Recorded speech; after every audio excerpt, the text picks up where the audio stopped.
Bueno, muy buenas tardes a todos. Bienvenidos a una nueva edición del aula Francisco Morán de la Asociación Meteorológica Española. Esta tarde tenemos como invitada a una joven investigadora, a Paloma Trascasa Castro, que nos va a hablar de un proyecto donde se integra pues, muchos investigadores, el proyecto Boreas, que trata básicamente de utilizar predicciones y proyecciones climáticas aplicadas al sector energético, en concreto a la resiliencia, el sector de la energía eléctrica. Y nos va a hablar sobre esto. Voy a leer brevemente datos de su trayectoria.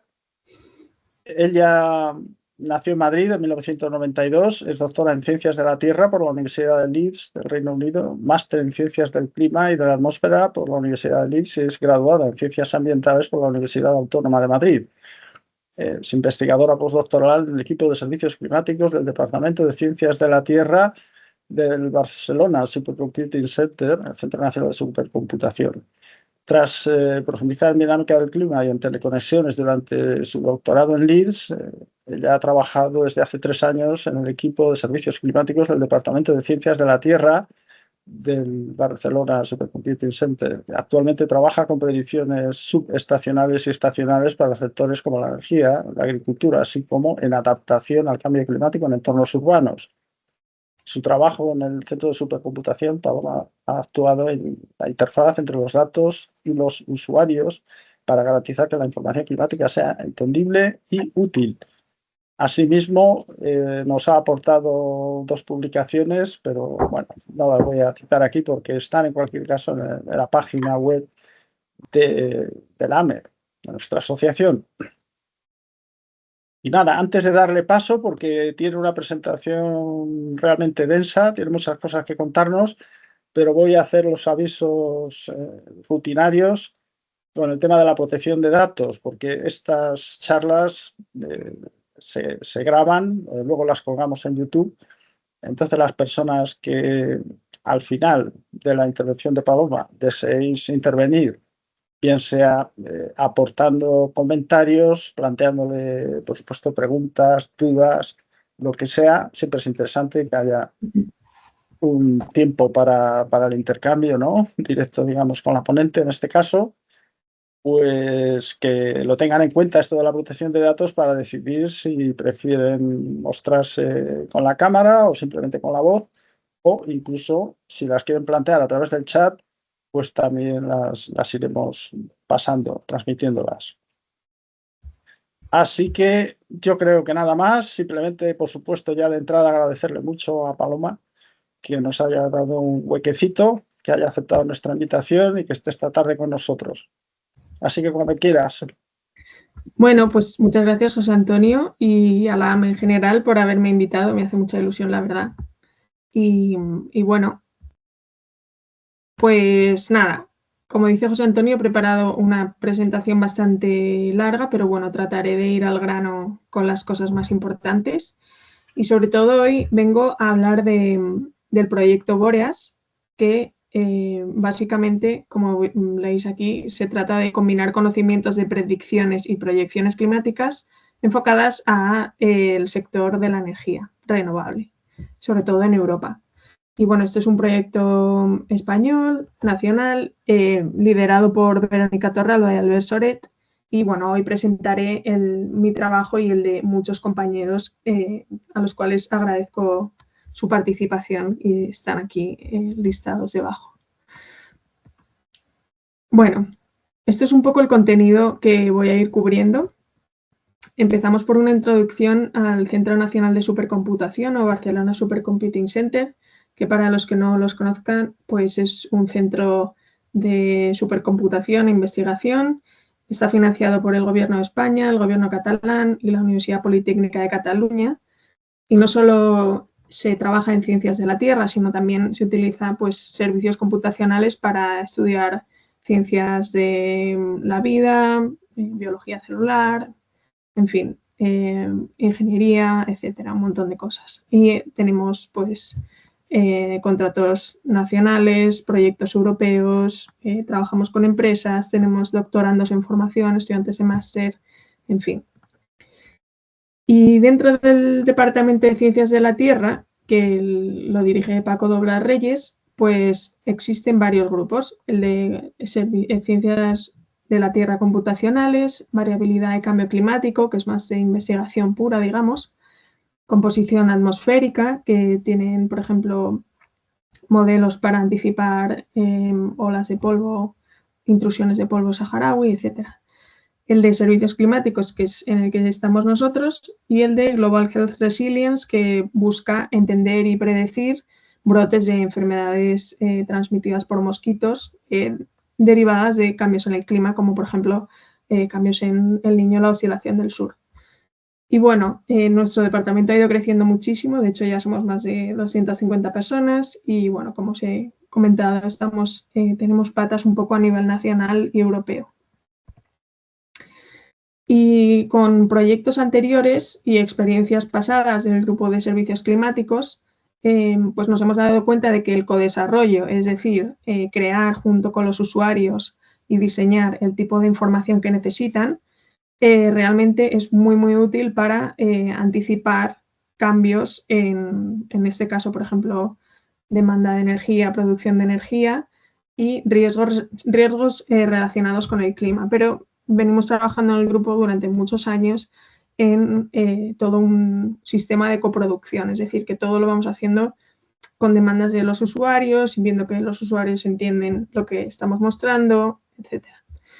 Y en concreto, Boreas, que por cierto es un nombre del dios griego del viento del norte, proporciona información climática a través de muchísimas escalas temporales, desde subestacional hasta decadal, y proyecciones climáticas a largo plazo hasta el final del siglo. Y he estructurado la charla de manera que iremos desde corto plazo, o sea, desde subestacional hasta proyecciones. Y la idea es que, bueno, dependiendo de la escala temporal de la que hablemos, pues se pueden tomar unas decisiones u otras, ¿no? Cada escala temporal sirve para tomar un tipo de decisiones. ¿Qué hacemos en nuestro grupo? Pues llevamos a cabo todos los pasos que son necesarios para el desarrollo y, digamos, el final de un servicio climático, ¿no? Descargamos las predicciones crudas, ¿no? Por ejemplo, en nuestro caso trabajamos con predicciones subestacionales de ENSEP y del Centro Europeo, de ICMWF, y con predicciones multimodelo estacionales y decadales también del Centro Europeo, del Copernicus Climate Change Service. Entonces nos descargamos todos estos datos, hacemos toda una corrección de sesgos para incrementar pues la confianza en estos pronósticos y eliminar errores intrínsecos de los datos crudos. Hacemos todo un asesoramiento de la calidad de los pronósticos en base a cómo esos sistemas de predicción se han comportado en el pasado. Y esto es muy importante porque esta información siempre pues la damos a los usuarios para que sepan la capacidad predictiva de ese modelo en ese punto concreto, en ese momento del año, etc. Y esto a veces es un poco complicado de explicar. Pero bueno, hacemos lo que podemos en este aspecto. Hacemos unas predicciones climáticas ajustadas a las demandas de los usuarios. Es decir, por ejemplo, hay umbrales de temperatura que para un usuario es importante, o hay una temperatura a partir de la cual las placas solares dejan de funcionar, y toda esta información la recopilamos al principio de los proyectos y también a lo largo del proyecto durante las reuniones que hagan falta, pues vamos averiguando qué tipo de información y de qué forma les sirve, ¿no? Finalmente, pues desarrollamos lo que sería el producto del servicio climático y lo operacionalizamos, es decir, se generan predicciones subestacionales, por ejemplo, ahora os mostraré, y esto cada semana se va actualizando en una plataforma web que los usuarios pueden ver. Bueno, como os he dicho, para nosotros es muy importante y tenemos dentro del grupo de servicios climáticos todo otro grupo enfocado en, bueno, expertos en ciencias sociales y en la coproducción de los servicios climáticos. Y ellos hacen toda una parte de mapeo de los usuarios, identifican cuáles son pues, los usuarios más importantes, cuáles son sus necesidades. En fin, son todos los que hacen toda esta parte de las entrevistas, talleres, ya no solo mandar un mail que te digan, pues quiero esto, ¿no? Sino pues varios talleres participativos como este que os muestro aquí, que fue en Madrid. Curiosamente, unos 5 días antes del apagón del año pasado, tuvimos este taller con las energéticas. Bueno, fue divertido eso. Y bueno, en fin, y además en este tipo de talleres reunimos a gente que trabaja en la energía en diversos ámbitos, desde empresas de energía hasta instituciones nacionales que trabajan con energía, centros de investigación, etcétera. Bueno, como os decía, entender en qué escala temporal trabajamos es muy importante para saber qué tipo de decisión se va a tomar en cualquier sector, energético o el que sea. Por ejemplo, a corto plazo, ¿no? A escala meteorológica, a días vista o subestacional, hasta 4 semanas vista más o menos, pues se puede anticipar precios de la energía, se pueden anticipar, en fin, demanda muy a corto plazo si va a haber un fenómeno meteorológico extremo. A medio plazo se pueden planear, se pueden mover recursos, ¿no? Para mejorar la eficiencia de los mercados energéticos, y a más largo plazo, por ejemplo, pues se pueden hacer estudios para ver cómo va a cambiar el clima en un lugar y ver si en ese lugar nuevo pues va a haber una generación de viento más eficiente. O sea, por ejemplo, para planificar dónde poner placas solares o para planificar dónde poner molinos eólicos. Y es importante saber, ya lo contaré más tarde también por qué, pero cada escala temporal tiene su tipo de modelos climáticos, ¿no? Por ejemplo, las escalas subestacionales pues tienen sus modelos, las estacionales hay que cambiar de modelos, multianuales, decadales, las proyecciones. Y os contaré más adelante un trabajo que está haciendo nuestro compañero Carlos Delgado para unir varias escalas temporales y que no haya que cambiar de sistemas de predicción cada vez que cambiamos de escalas temporales. Pero bueno, lo contaré más adelante. Bueno, empiezo con las predicciones subestacionales y estacionales. En el BSC tenemos la suerte de tener un grupo muy fuerte de desarrollo de paquetes de R que, bueno, han desarrollado, no sé si sois usuarios de R, pero han desarrollado un montón de paquetes específicos para todo el postprocesado de los millones de datos climáticos que hace falta postprocesar para entender y hacer una predicción, ¿no? Para visualizarla, calcular probabilidades, etcétera. Y en concreto, este servicio operacional que ofrecemos dentro de Boreas lo tratamos con un paquete de R, un programa que se llama Sunset, que lo está liderando su desarrollo Nuria Pérez Zanón aquí en nuestro grupo de servicios climáticos. Entonces, por ejemplo, en la plataforma de visualización de Boreas, lo que tenemos ahora mismo son mapas de terciles de precipitación, temperatura, viento y radiación solar incidente a 4 semanas vista y a 6 meses vista.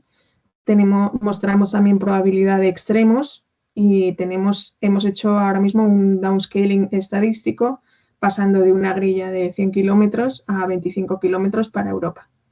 Y también, como os decía, en estos mapas se muestra cuándo la predicción no es buena en base a una evaluación de los pronósticos pasados o del hindcast. Esto es un ejemplo de la plataforma web que tenemos en Boreas para visualizar las predicciones. Entonces tenemos así, pues es una web súper simple, la verdad, pero bueno, se puede seleccionar si se quiere ver el horizonte subestacional, estacional, decadal, proyecciones. Las regiones son Europa o un zoom a la península ibérica. Se puede seleccionar el horizonte temporal. En este caso estamos viendo una predicción subestacional y se han marcado las 4 siguientes semanas. Así tiráramos para abajo de la web, estos se verían los 4 mapas. Y se puede seleccionar también la variable.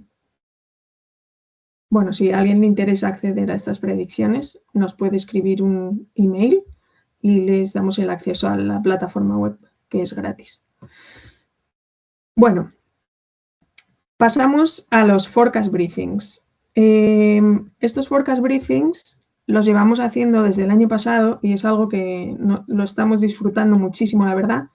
Y a través de recibir feedback, pues cada vez lo vamos haciendo un poco más eficiente y un poco más adaptado a a lo que más le interesa a la gente. Entonces, estos outlooks, que los llamamos, se hacen en un montón de centros de investigación e instituciones y tienen dos partes. La primera parte, analizamos el clima reciente, ¿no? ¿Cuáles han sido las condiciones de precipitación, temperatura, viento, radiación solar en el mes anterior? Y comentamos, pues, qué ha pasado, por ejemplo, si ha habido una precipitación por encima de lo normal o anomalías muy positivas, pues comentamos si ha habido unas tormentas muy grandes o, bueno, también no solo comentamos las condiciones de precipitación, temperatura, etcétera, sino que hacemos un análisis de los regímenes sinópticos, ¿no? Los weather regimes, que es una clasificación de patrones meteorológicos más o menos persistentes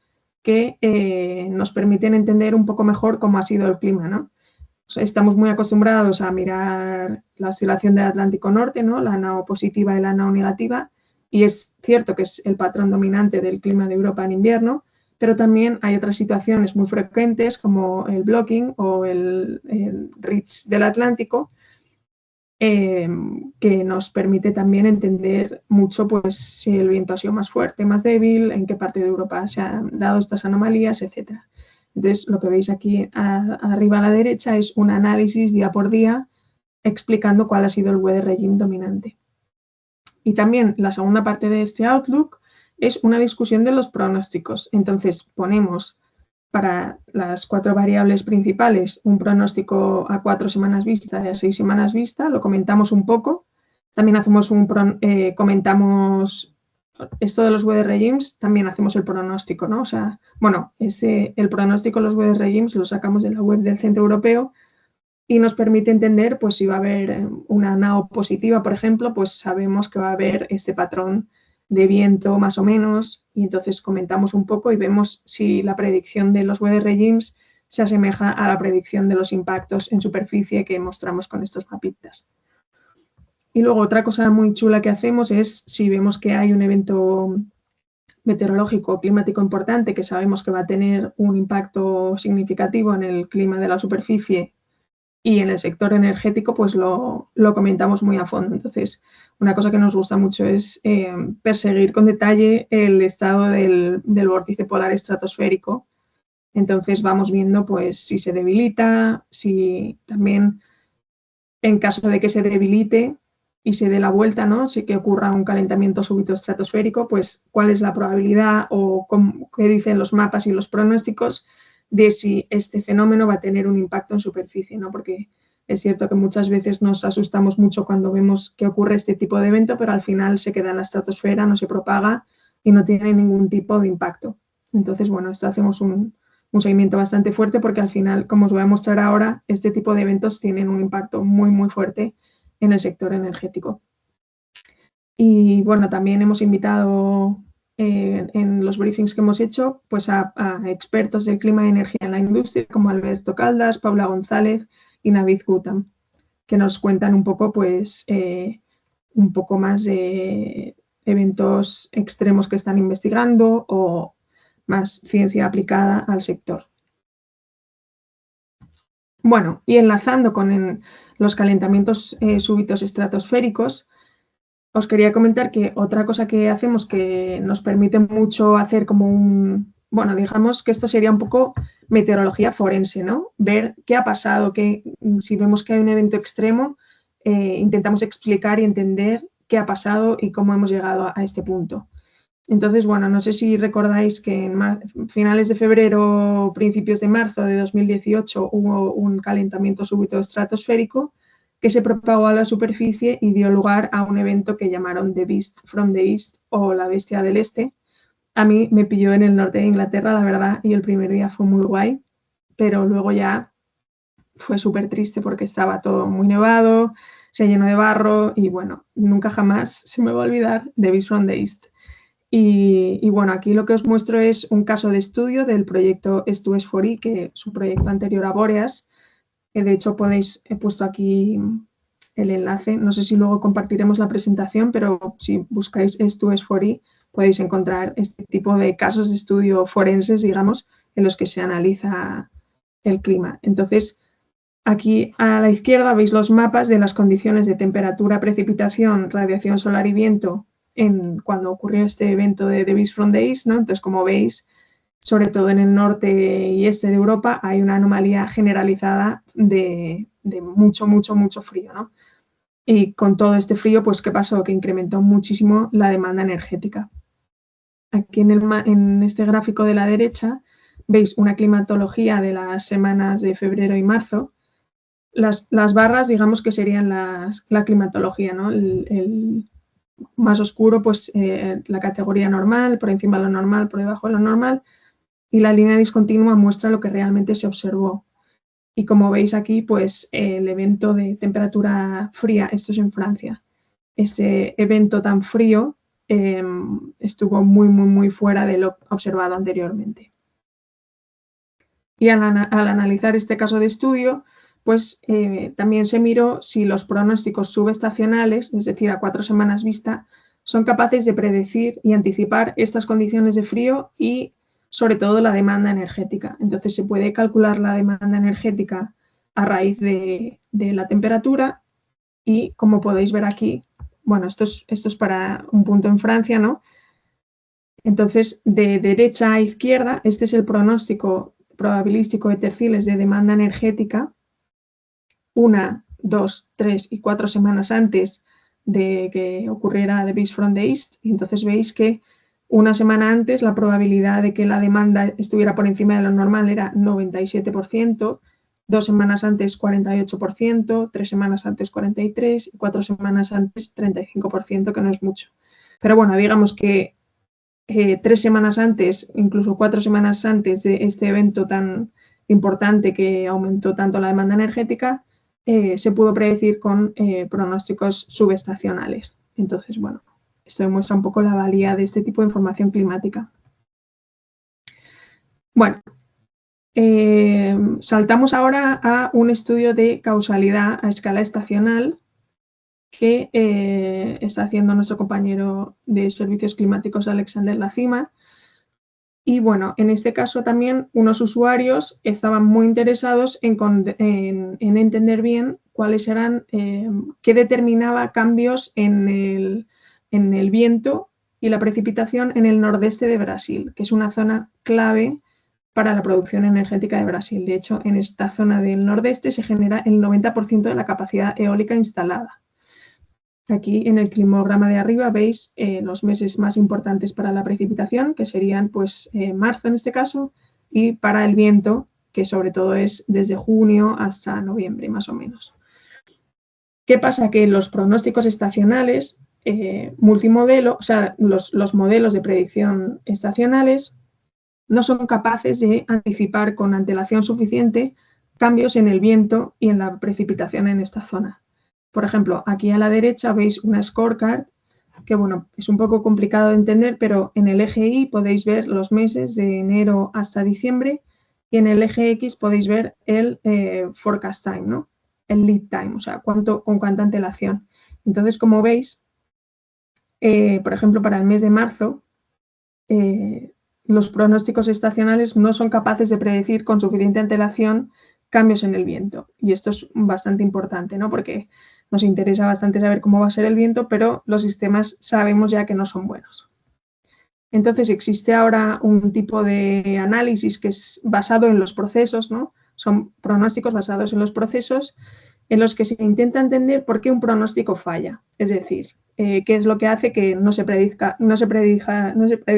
bien el tiempo en el nordeste de Brasil. Entonces, lo que ha hecho Alex en este caso es identificar cuáles son los modos de variabilidad climática que determinan cambios en el viento y la precipitación del nordeste de Brasil a través de un análisis de causalidad.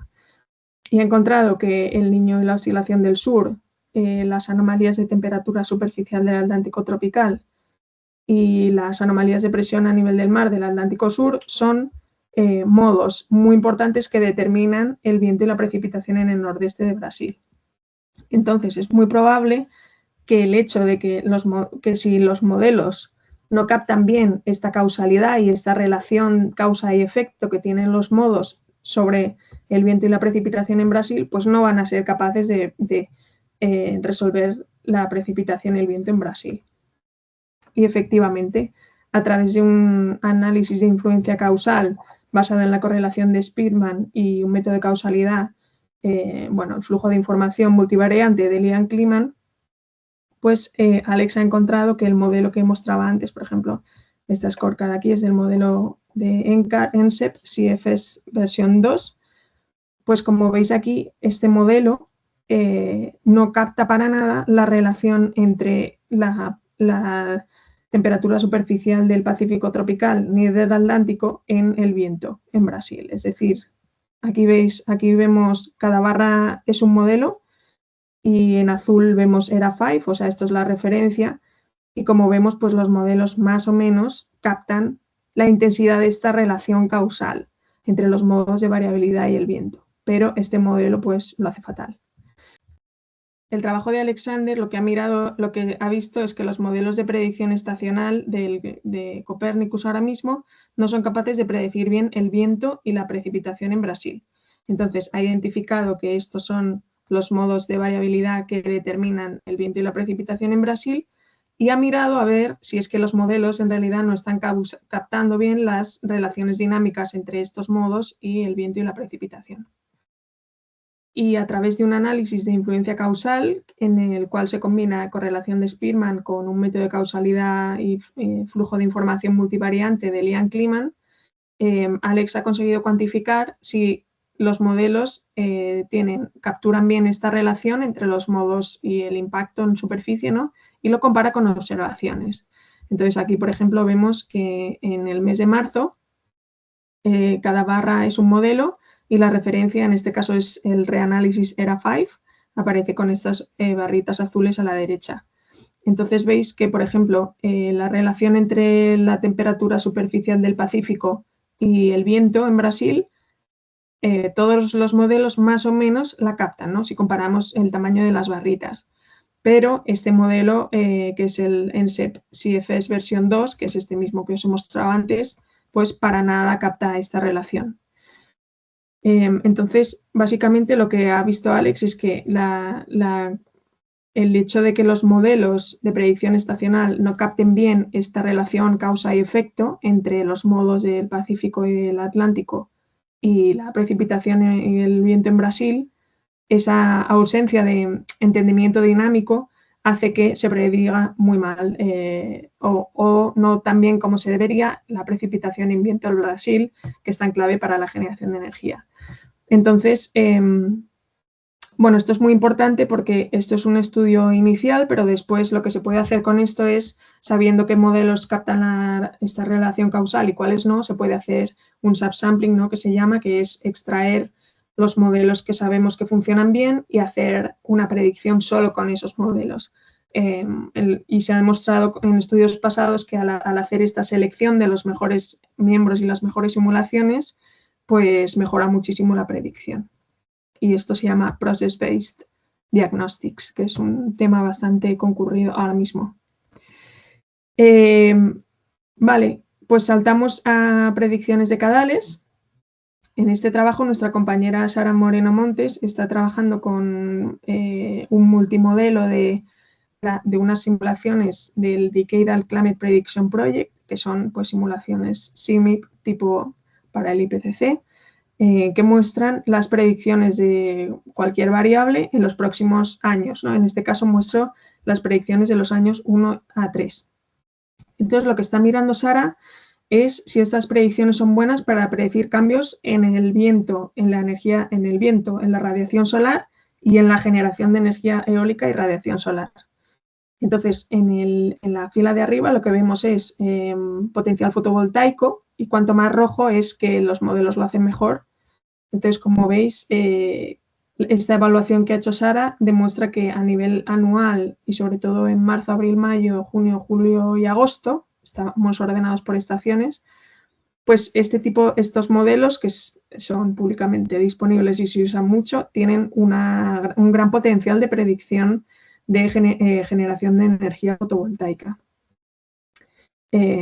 Pero en cuanto miramos el capacity factor de viento, o sea, la potencial de generación de energía eólica, el skill o la pericia de este tipo de pronósticos pues no es muy bueno, es muy heterogéneo y varía de estación a estación. Hay estaciones en las cuales se predicen mejor dependiendo del lugar, pero bueno, no hay un consenso y tiene un skill mejorable. Y un indicador que ha desarrollado Sara es el número de, digamos, sequías energéticas, ¿no? Que son aquellos días en los que no hay producción de energía eólica ni de energía solar. Entonces es muy importante predecir este tipo de días con antelación para pues, llevar acciones a cabo como pues, guardar energía, manejar recursos, etc.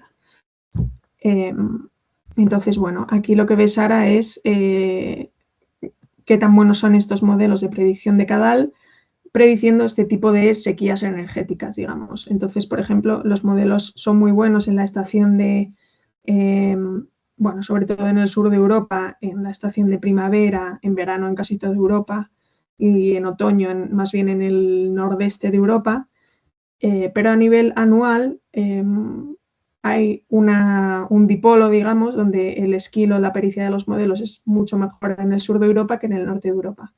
Y esta imagen que vemos aquí anual viene dominada realmente por la predicción de energía eólica, que como veis se parece mucho aquí a esta generación de energía eólica. Entonces, bueno. La penúltima cosa que voy a mostrar, a ver cuánto tiempo llevo. Vale, ya no me queda mucho. Espero no haber ido muy rápido, pero bueno. Como os decía antes, cada escala temporal tiene sus propios modelos y sus propios sistemas predictivos, ¿no? Entonces, cada vez que se cambia de escala hay que cambiar y esto pues no es muy conveniente porque hay veces que los modelos son diferentes, que no se pueden comparar, ¿no?, unas predicciones con otras. Entonces, ahora en el mundo de la investigación de servicios climáticos y de predicciones se están desarrollando estas predicciones simples, que significa que cubren varias escalas temporales, o sea, se unen varias escalas temporales de manera que en vez de tener que parar, terminar una simulación y empezar otra, como un corta y pega, pues se hace una predicción más uniforme que empieza en un momento y puede alcanzar, pues en este caso, años. Entonces, voy a mostrar el trabajo de nuestro compañero Carlos Delgado, que ha publicado un artículo que ahora veréis sobre este tipo de investigación. Y esta investigación, de nuevo, viene planteada por usuarios que estaban muy interesados en ver la relación. Se conoce que el fenómeno del Niño y la oscilación del sur tiene un gran impacto en la energía en Estados Unidos, ¿no? Y tiene un impacto tanto porque cuando ocurre el Niño hay cambios de temperatura y, por ejemplo, aquí el mapa que veis a la derecha se ve que durante el invierno se pueden llegar a temperaturas muy frías en el sur y sureste de Estados Unidos durante el Niño. Esto da lugar a un incremento de la demanda, pero también pues, por cambios en los patrones en el viento, pues hay cambios no solo en la demanda, sino en la generación de energía. Entonces, es muy importante anticipar o poder predecir el Niño cuanto antes mejor para poder anticipar estos cambios en la demanda y la generación de energía. Vale, entonces lo que aparece aquí es una serie temporal del índice del Niño, ¿vale? Las anomalías de temperatura superficial del mar en el Pacífico ecuatorial. Entonces, en negro se ven las anomalías observadas en mayo de 1997, que bueno, no sé si recordáis, pero esto fue uno de los 3 niños más grandes de las últimas décadas, ¿no? Junto con el del 82-83 y el del 2015. Entonces, aquí se ve las observaciones y encima en rojo la predicción estacional. Entonces, como veis, la predicción estacional captó perfectamente la evolución del índice del Niño. Pero si luego vemos las predicciones decadales, veis que empieza bien unos meses, pero enseguida baja muchísimo, no llega al pico. Entonces, otro tipo de información, que son las predicciones decadales, no son capaces, o sea, infravalora totalmente, hay un gran salto entre las predicciones estacionales y las decadales. Entonces, esto es uno de los motivos por los cuales es muy importante ir actualizando las predicciones de cadales, que es lo que ha hecho Carlos. Entonces, existen métodos a través de los cuales, bueno, os imagináis que lo que muestro aquí es la media, ¿no?, de la predicción, pero en realidad esto tiene, pues, imaginaos un multimodelo estacional, tiene cientos de miembros, cientos de simulaciones, ¿no? Entonces lo que hace Carlos es juntar miembros de las simulaciones de las predicciones de cadales cuando terminan con las predicciones, perdón, junta los miembros de las predicciones estacionales con los miembros de las predicciones de cadales. Hace un ranking, hace primero unas métricas, evalúa estos miembros para ver qué tanto se parecen a los siguientes que vienen. Entonces hace una selección y directamente los junta con las predicciones de cadales. En este caso, vemos una predicción estacional extendida que se hizo en el marco de otro proyecto que consiste en predicciones de cadales que se van inicializando más. Para los que no estáis muy familiarizados, las predicciones de cadales son bastante computacionalmente costosas y se hacen una vez al año solo. Y en este, para el caso de este proyecto, se inicializaron varias veces al año las predicciones de cadales. Entonces, esto muestra que comparado con lo verde, ¿no?, tiene una mejora, captura el pico, pero no es muy sostenible computacional ni económicamente. Pero la última parte, que es esta morada, son realmente el simples, ¿no?, las predicciones de cadales forzadas con estacionales. Es decir, tienes la predicción estacional y cuando termina y ha empezado la de cadal, que se parecen a los de la estacional y continúas la predicción. Entonces, como veis aquí, la media de las predicciones de cadales pues captura bastante bien el pico, captura que baja, luego, bueno, no captura bien el pico de la niña porque ya es más de un año después, pero bueno, un poco el resumen es este, ¿no? Se pueden hacer predicciones simples uniendo escalas temporales, lo cual ahorra muchos engorros de cambio de sistemas de predicción, seleccionando los miembros de las decadales que se parecen a los miembros de las estacionales. Es como una continuación de las predicciones. Y por último, esta es la última diapositiva que tengo, nuestro compañero Matías Olmo está trabajando con proyecciones, es decir, simulaciones que permiten entender cómo va a ser el clima de aquí a final del siglo, ¿no?, con las proyecciones CIMIP6. Y entonces lo que ha hecho Matías es calcular cambios en el viento en distintas regiones de Europa y cambios en el capacity factor, es decir, el potencial de generación de energía, digamos.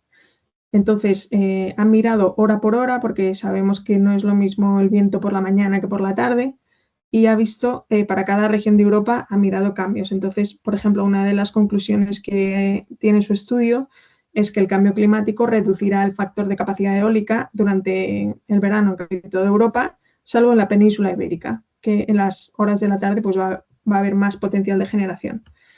Y también otra cosa que ha mirado Matías es la relación entre la oscilación del Atlántico Norte en el futuro y la generación de viento, cosa que puede abrir una gran ventana de oportunidad para entender mejor las predicciones y los recursos eólicos. Y bueno, no sé si me he pasado, pero esto ha sido un poco lo que he contado y espero que os haya gustado y acepto todas las preguntas que tengáis. Muchísimas gracias. Nada, muchísimas gracias a ti, Paloma. Nada, no te has pasado, está bien. Y aunque nos has contado muchas cosas, nos has dado una panorámica muy amplia.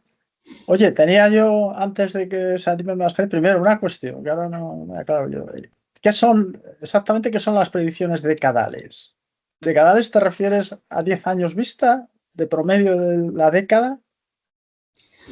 Bueno, en este caso se refiere a predicciones hasta 5 años. Sí. Suelen ser predicciones que cubren 1, 2, 3, 4 y 5 años. 4 o 5 años, ya. Hablabas del paso de las estacionales a las decadales. Ya. Sí, digamos que poder predecir algo como el niño más de tantos años, bueno, más de un año es una locura, pero sí, digamos que es hasta 5 años. hasta 5, pero se perderá. Vale, vale.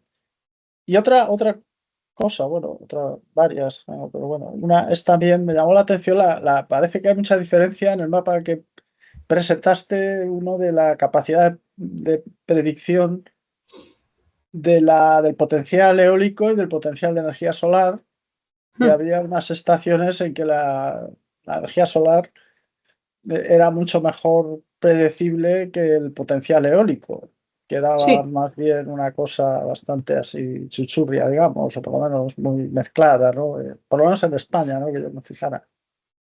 Y esto, claro, yo he pensado, no lo sé, que una explicación quizá pueda ser que la energía, ese es exacto, sí, que la energía eólica en principio depende, ¿no? La capacidad, o sea, la potencia de energía eólica que se puede obtener de un molino en principio depende del cubo de la velocidad del viento, ¿no?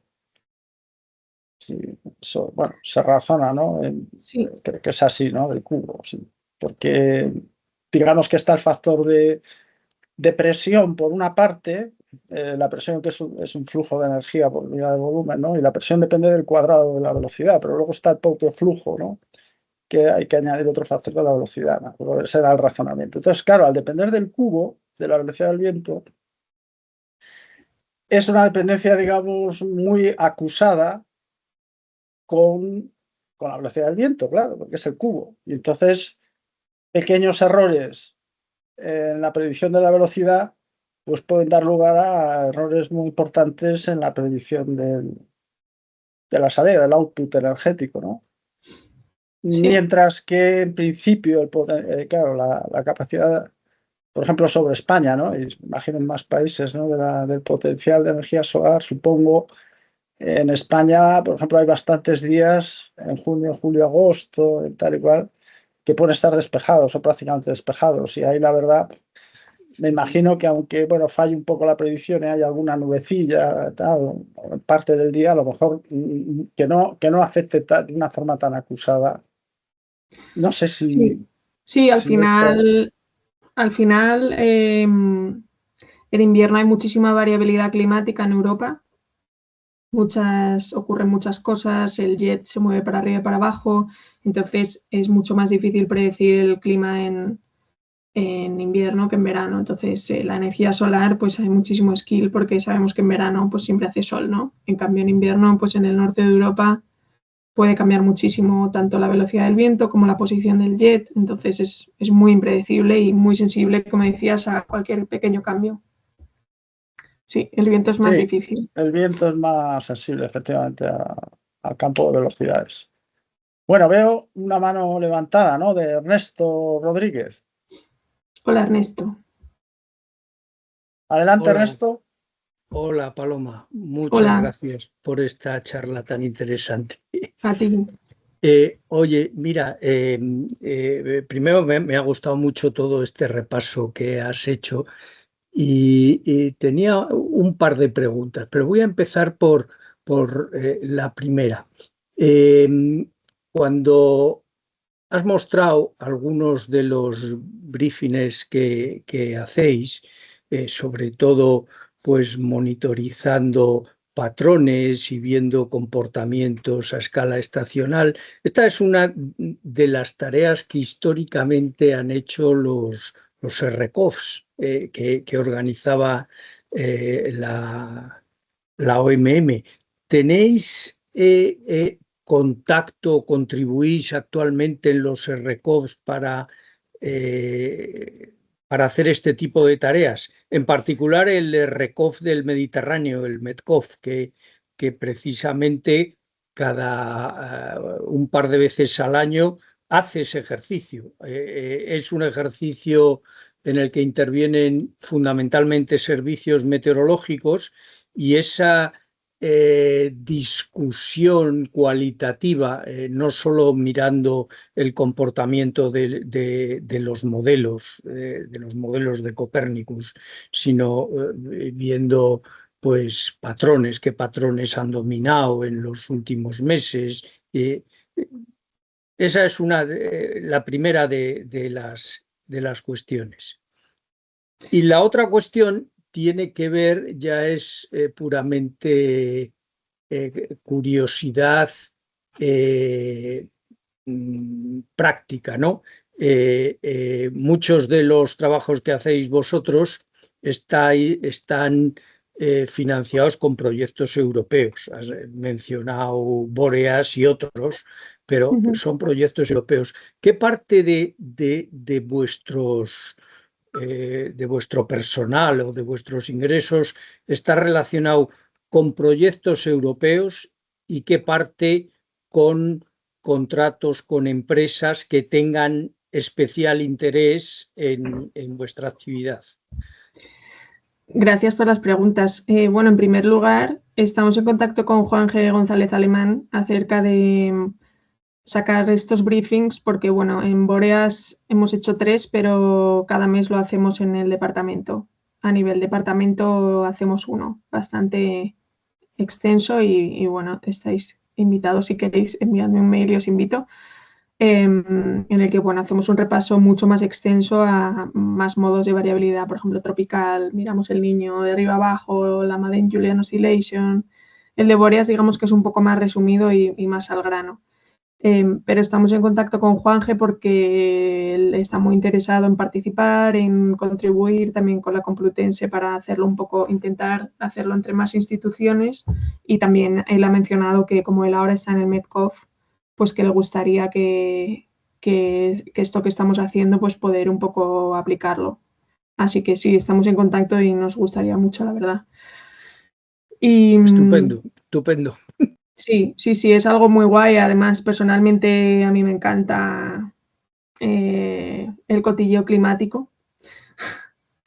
Pero sí, y la otra parte, pues nosotros estamos totalmente financiados por proyectos. Dentro de los proyectos puede que haya empresas como socios, pero siempre todo lo que desarrollamos son con objetivos de investigación para sacar, por ejemplo, todo lo que he mostrado hoy son de proyectos europeos en los que están empresas también. Sí, proyectos no, nacionales. te lo digo porque muchos de los productos yo, de estos que has mostrado de energía eólica o solar, yo estoy seguro que muchas empresas, si no fuese, aunque no fuese en el marco de proyectos, estarían interesadísimas en financiar o en contribuir o en contratar con vosotros, pero no sabía Sí. en qué medida estaban ellas financiando directamente o en el marco de proyectos europeos conjuntamente con otras instituciones. Pues Sí, nada, tiene que ser muchas en el gracias. marco. Muchas gracias, Ernesto. Venga, gracias. Muy bien, Ernesto. Voy a leer un mensaje que ha dejado, que se ha tenido que ir, Ramón Pascual, de ahí del centro de la Delegación Territorial de Cataluña, que bueno, que dice: te da muchas gracias por la estupenda charla, y dice que la ciencia y la tecnología debe formar parte cada vez más de los programas de gestión política moderna. Así que bueno, ahí queda. Mensaje de Ramón Pascual. Muy bien. Estoy de acuerdo, Ramón, muchas gracias. Oye, otra curiosidad. No, bueno, pero veo antes. Daniel Cabezón tiene una pregunta, creo. Daniel, exacto, correcto. Sí. Sí. Adelante, Daniel. Hola, Paloma, ¿qué tal? Hola. Bueno, yo he podido ir a la última parte de la charla. Bueno, me ha gustado mucho la parte en la que has contado la previsión que se hizo del Superniño en el 97 con el modelo Simplex. ¿Habéis probado aplicar esa misma previsión para el niño de este año? Estamos un poco todas las empresas del sector un poco inquietas con el tema y bueno, es verdad que hay muchos de los modelos que ha publicado el IR y la NOAA ya pasan algunos del 2, pero luego hay otros que se quedan en torno a 1. Un poco outliers, pero se quedan en 1. Entonces, bueno, ¿hasta qué punto va a ser un niño fuerte, moderado o super niño? Buena pregunta. Le preguntaré a Carlos a ver si ha repetido la simulación con este niño, porque esta parte lo ha hecho Carlos, pero no sé la verdad si lo ha vuelto a probar con este, porque el estudio es del año pasado y lo probó con niños anteriores. Pero bueno, sí, no sé qué Sí, decirte, cada vez hay sí, no, más no, sería certidumbre. interesante eso, si lo tenéis, Sí, pues que poder verlo, sí, sin más. Vale, sí, se lo gracias. voy a decir. Pero bueno, sí, parece que va a ser bastante fuerte este año. Cada vez vamos, una vez hemos pasado la barrera de predictabilidad de la primavera, pues teniendo más confianza en que probablemente sea bastante fuerte, aunque la atmósfera todavía no ha reaccionado mucho. Vale, de acuerdo. Pero no tendrá impacto desolador en España, como nos están preguntando muchos periodistas que nos llaman para ver si este calor que hace en España se debe al Super El Niño. Esto es una labor también que me gustaría enfatizar, que hacemos mucho, de hablar con periodistas y desmentir cosas o confirmar. Vale, Claro, vale, claro, gracias. Enhorabuena. Gracias, Daniel. que eso hay que hacerlo, sí. Sí. También en la AME hacemos alguna cosa de esas, sí. Eso conviene. Oye, mencionaste por curiosidad, como mencionaste el paquete R Sunset, ¿no? Y mencionaste que lo estáis desarrollando vosotros también, quería entender, ¿no? Una persona Sí. del equipo. Sí, tenemos un equipo de R, básicamente. Y se dedican a desarrollar paquetes. Por ejemplo, hay uno que se llama CS Tools, que es Climate Services / Tools, y eso te hace pues calibrado, te calcula métricas de skill, te hace pues quantile mapping, bias correction, te infla la varianza. Luego hay otro que es CST Downscale, que te hace te incrementa la resolución a través de diferentes métodos. En fin, hay unos cuantos, bueno, sobre todo de verificación. Entonces, esta herramienta Sunset lo que te permite es una herramienta modular en la cual te puedes ir como dando órdenes a diferentes paquetes. Tiene un paquete de cargar, otro de calibrar, otro de calcular skill, otro de visualizar. Entonces, a través de una receta que llamamos, seleccionas lo que quieres y el paquete te lo hace bastante eficientemente. Entonces, te puedes cargar un multimodelo, te hacen, bueno, en fin, un trabajazo enorme, la verdad, que llevan a cabo. Sí. Claro, yo como sabes, como me dedicaba también con el R, Sí. trabajaba cuando estuviste tú por allí. Y sí, la verdad es que el R es muy potente en cuanto a fundamento y a paquetes estadísticos, digamos, sobre todo, ¿no? Otra cosa distinta, yo no sé las salidas gráficas, si las hacen con R o usarán también paquetes más modernos de R, pero bueno, yo no estoy al día. Supongo que a lo Sí. mejor también desde R se puede llamar a otros softwares y tal que son más Sí. potentes que en esa. Quizá es el talón de Aquiles un poco, ¿no? Para los que tampoco yo nunca me metí mucho en ese tema. Sí, utilizamos R y además en muchas de las visualizaciones para desarrollarlas también se prueba con usuarios a ver qué entienden mejor. Por ejemplo, gráficos de barras, no sé, se hace mucho, se llama como experiencia del usuario y se han probado paletas de colores, tal, entonces hasta en eso hacemos bastantes preguntas. Ya, pues bueno, es muy interesante eso, sí. Porque yo creo que el arte ese de generar gráficas concisas que transmitan la información o que resalten lo importante y tal, eso tiene mucha técnica, mucho arte. Y de eso yo creo que depende muchas veces el éxito de una comunicación, ¿no? De la transmisión de la información, la verdad. Sí, además que es un trabajo invisible de mis compañeras, en este caso Victoria, Gudetze, Ariana y Nuria, que bueno, es un trabajo que no saca papers, pero que es muy necesario para que salgan los papers y las predicciones y todo. Así que ya, desde aquí les mando un saludo.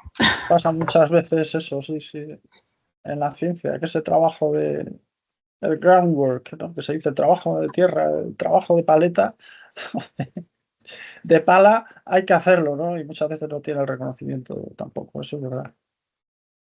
Pasa eso como la climatología, bueno, tú supiste, vamos, has trabajado con eso, ¿no? Cuando estuviste por allí, por AMET, un poco los temas de homogenización, por ejemplo, de series climáticas, ¿no? Es un tema también que está, digamos, en cierto modo en la base de la cadena trófica, por así decirlo. De la cadena trófica de la climatología, bueno, la base sería la propia observación, ¿no? Pero luego a continuación vienen los problemas estos de la calidad, la homogeneización, ya no sé cómo. O sea, que tú también has mencionado, ¿no? Que hacéis cosas de esas. En vuestro caso con las predicciones climáticas, ¿no? Y también con observaciones, ¿no? Creo recordar. Trabajáis también, ¿no? Con observaciones directas, ¿no? Sí, pero bueno, son o de AEMET o reanálisis. Ya reanálisis. Ahora mismo no estamos haciendo reconstrucción de bases ni nada. Ya. Pero, por ejemplo, el tema ese previo de construir bases, por ejemplo, de datos de observación in situ, que siguen siendo una parte muy importante, yo creo, de la base observacional, ¿no? Están luego todas las técnicas de teledetección, por supuesto, y tal, que cada vez supongo que van tomando un papel más relevante, que duda cabe, ¿no? Los avances técnicos, pero un poco, en mi opinión, lo último que da anclaje a las cosas más con la realidad son las observaciones directas con las estaciones de observación. O sea, yo creo que eso sigue siendo irreemplazable, ¿no? Para calibrar, para tener ahí una observación, pues eso, directa, ¿no? In situ, ¿no? O sea, sin intermediación.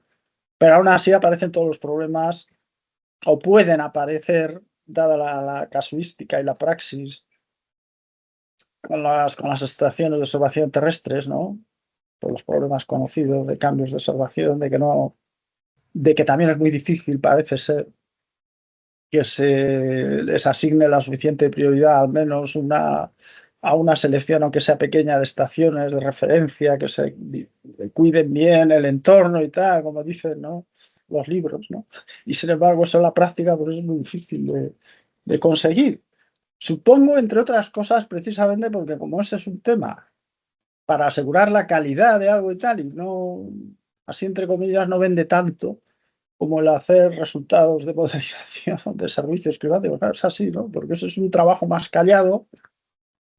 Entonces depende un poco el nivel de exigencia que en ese tema depende un poco de la conciencia, yo creo, en mi opinión, ¿no? De la importancia en sí de los problemas, ¿no? Y de lo que está en la base del conocimiento científico, que a veces es importante el tener una base sólida y fundamentada, aunque no sea muy visible, aunque no trascienda mucho y aunque no produzca mucho paper o tenga prácticamente ninguna repercusión mediática, ¿no? Porque nadie se va a leer un artículo que hable de lo importante que está la estación, de no sé qué y tal, que lleva haciendo datos con no sé cuántos años. Bueno, pues sí, vale, pero eso no puede competir con el último evento extremo, que no sé qué, que eso llama mucho más la atención, obviamente, ¿no?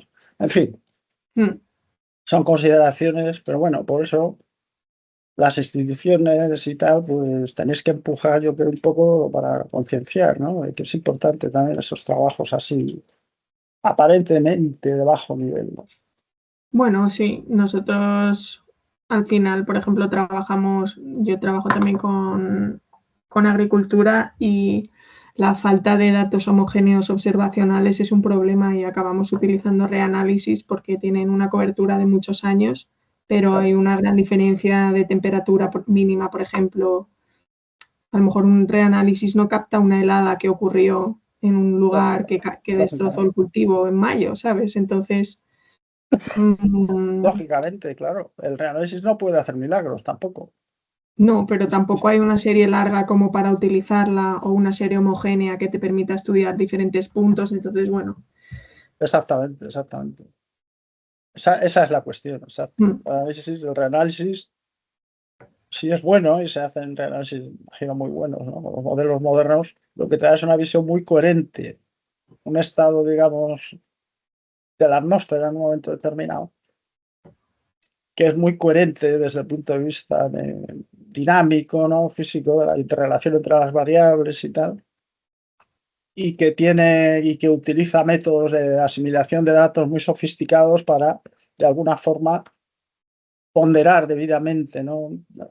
Las observaciones, sus errores y ponderar y conseguir amalgamar un conjunto muy grande de observaciones. Está en su virtud, ¿no? Esencial, porque estos utilizan todo, acaban absorbiendo todo, ¿no? Eso es así, claro, y es su gran fortaleza y es una herramienta muy potente. Pero en mi opinión, claro, no es tampoco como tú también indicas, no es perfecta, ¿no? A nivel más local y tal, pues si tienes una serie de observaciones en determinado sitio y tal, te aporta información extra. Siempre es así. Perdón, que arrastre una tos rebelde de estas.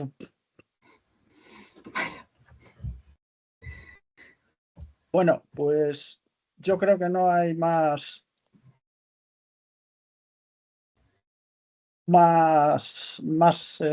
gente que tenga interés en intervenir. Así que, bueno, yo creo que vamos a dar por concluida esta sesión, Paloma. Vale, pues muchísimas gracias. A ti te reitero el agradecimiento. Perdón, doctor. Y antes de despedirme, quisiera anunciar que la próxima aula Morán va a tener lugar dentro de 2 semanas, de 14 días. Va a ser a cargo de Irene Polo Sánchez, que pertenece a la Universidad Complutense de Madrid, que va a hablar del cambio climático y la crisis migratoria, y que se anunciará en su momento en la página web también de nuestra página web de la AME. Y esperamos tener ahí a mucha gente viéndolo, como siempre. Y nada, lo dicho, muchas gracias, Paloma, y que Gracias y a sigas cuidarse. con tu carrera progresando, como estás haciendo. Muchas gracias. Hasta luego. Gracias, hasta luego.